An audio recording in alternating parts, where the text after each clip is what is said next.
ఇంతవరకు టాలీవుడ్లో ఏ మూవీకి ఎక్కువ డే 1 కలెక్షన్స్ వచ్చాయి ఈ వీడియోలో అయితే డిస్కస్ చేసుకుందాం. అండ్ ఫస్ట్ ఆఫ్ ఆల్ 2024లో వచ్చిన పుష్ప ద రూల్ 294 CRతో అయితే ఫస్ట్ ప్లేస్లో ఉంది. రికార్డు బ్రేక్ అయితే సృష్టించింది అనమాట.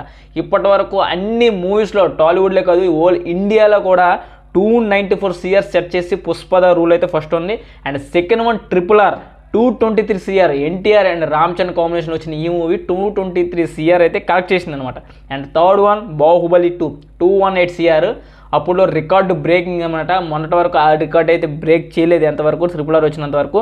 అది 218 CR అయితే కలెక్ట్ చేసింది. తర్వాత కల్కి 2898 AD ఇది ప్రభాస్ గారిది కూడా, ఇది కూడా. అండ్ 191 CR అయితే కలెక్ట్ చేసింది 2024లో. అండ్ నౌ ఇప్పుడు గేమ్ చేంజర్ 186 CR. మరి అయితే మూవీ మేకర్స్ వేసిన పోస్టర్స్ అయితే నేను చెప్తున్నాను.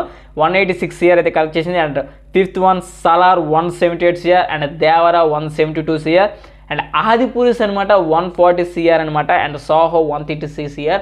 సో మరి మీరే నెక్స్ట్ 2025లో ఏ మూవీ ఎక్కువగా కలెక్ట్ చేస్తుంది, పుష్ప ద రూల్ రికార్డ్ని బ్రేక్ చేస్తుంది కింద తప్పకుండా కామెంట్ చేయండి. ఇప్పుడు నెక్స్ట్ లైక్ అయితే చేసుకోండి, బెల్ ఐకాన్ అయితే ట్యాప్ చేయండి. థ్యాంక్